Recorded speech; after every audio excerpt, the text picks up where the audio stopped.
வணக்கம் நண்பர்களே, உங்களிடம் பேசுவது விமலா. இன்னைக்கு நாம கேட்க போற கதை துறவு.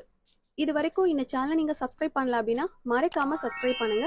பக்கத்துல இருக்க பெல் ஐக்கானையும் கிளிக் பண்ணுங்க. வாங்க கதைக்குள்ள போகலாம். ஒரே ஒரு ஊர்ல ஒரு வைர வியாபாரி இருந்தார். அவருக்கு ஒரு மனைவி. அவங்க 2 பேர் மட்டும்தான். குழந்தை குட்டி கிடையாது. அவங்க 2 பேருக்குமே ரொம்பவும் தாராள மனசு. இருக்கிற செல்வத்தை எல்லாம் வாரி வாரி வழங்கினாங்க. அப்படியும் முழுமையான மனநிறைவு, மன அமைதி கிடைக்கல. அவர் ஒரு நாள் தன் மனைவி கிட்ட சொன்னார், இதோ பாரு, நான் ஒரு பரதேசியாகி இந்த ஊரை விட்டு வெளியேற போறேன். அதுக்கு முன்னாடி இருக்கிற சொத்தையெல்லாம் தான தர்மம் பண்ணிட போறேன். அதனால உனக்கு என்னென்ன தேவையோ அதையெல்லாம் முதல்ல நீ எடுத்துக்கோனார். அந்த அம்மா பார்த்தாங்க. நீங்க போனதுக்கு அப்புறம் எனக்கு மட்டும் என்ன இருக்கு? பிள்ளையா குட்டியா?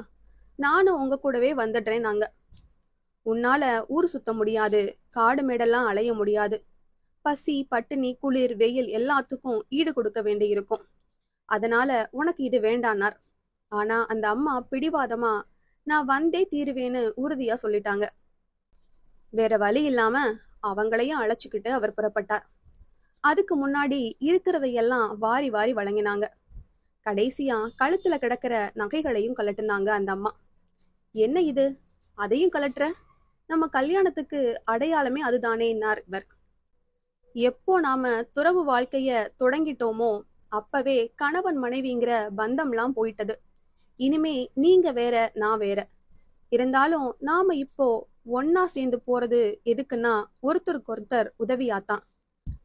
கழுத்துல ஒரு சங்கிலி கிடந்தா கஷ்டம் வரும்போது அதை வித்து காசாக்கலாமேங்கிற எண்ணம் வரும். அதனால அது வேணான்னுட்டாங்க. அதுக்கப்புறம் அவங்க 2 பேரும் பல ஊர் சுத்தினாங்க. வெயில், மழை, பசி, பட்டினி. அவருக்கு அந்த அம்மாவை பார்க்க பரிதாபமா இருந்தது. இவ்வளவு கஷ்டத்துக்கும் ஈடு கொடுக்கறாளேன்னு ஆச்சரியமாவும் இருந்தது. நீ ஊருக்கு திரும்பி போயிடேன்னு சொல்லி பார்த்தார். சுவாமி, நீர் இப்போது எம் கணவர் அல்ல, உன் பேச்சை யாம் கேட்பதற்கு அப்படின்னாங்க. இப்படியே கொஞ்ச காலம் போச்சு. ஒரு நாள் அவங்க 2 பேரும் ஒரு காட்டு வழியா போய்கிட்டு இருந்தாங்க. வழியில ஒரு பெரிய மாணிக்கக்கல் கிடந்தது. முன்னாடி போய்கிட்டு இருந்த அவர் அதை பார்த்துட்டார். பின்னாடி வந்துட்டு இருக்கிற தன்னோட மனைவி கண்ணுல அது பட்டுட்டா மறுபடியும் உலக ஆசை வந்து சந்நியாசத்தை விட்டாலும் விட்டுடுவான்னு நினைச்சு அத காலாலே மிதிச்சு மறைச்சுக்கிட்டார். பின்னாலே வந்த அந்த அம்மா, அது என்ன சுவாமி, காலாலே மிதிச்சுக்கிட்டு இருக்கீங்கன்னு கேட்டாங்க. இது இது வந்து மாணிக்கக்கல்.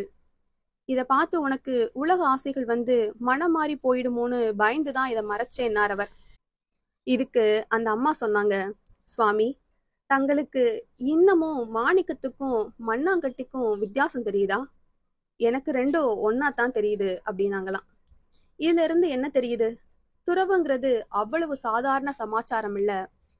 இந்த காலத்து ஆசாமி ஒருத்தர் எனக்குன்னு இருக்கிறது எல்லாத்தையும் விட்டுட்டு சந்நியாசம் வாங்கிக்க போறேன்னார். எல்லாத்தையும் கூட்டி பார்த்தா மொத்தமா ஒரு 50,000 தேருனார். என்ன சொத்தான்னு கேட்டேன். இல்ல, கடன் அப்படின்னார். இந்த கதை உங்களுக்கு பிடிச்சிருந்ததுன்னா லைக் பண்ணுங்க, ஷேர் பண்ணுங்க, சேனலை மறக்காம சப்ஸ்கிரைப் பண்ணுங்க. அடுத்த கதையில சந்திக்கலாம்.